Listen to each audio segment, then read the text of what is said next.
And welcome back to Wake Up America. It's now time to take a look at your latest business headlines this morning. Let's welcome in President of Strellmark, Hillary Fordwich. Great to have you with me this morning, Hillary. So first off, we've got to get to the big news really of the week, that massive $550 billion trade deal with Japan. The president's saying it would create hundreds of jobs as well.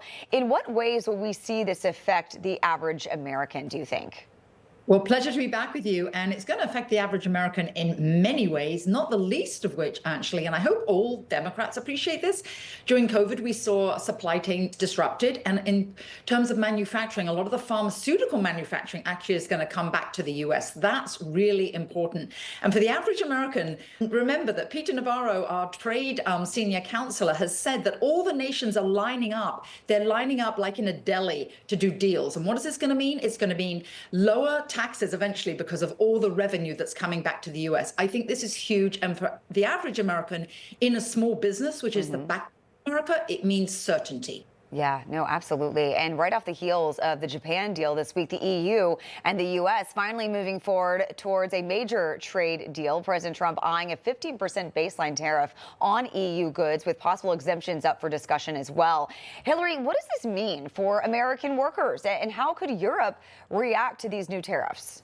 Oh, this means a huge amount in terms of jobs. And just remember that the EU is really capitulating here. It's very tough, though, to do deals with the Europeans. Why?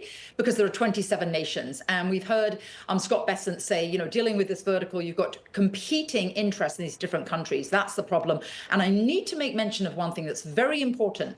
These huge deals, Japan, as we mentioned, is just done. The EU is on the verge of being completed. All of these deals by August 1st.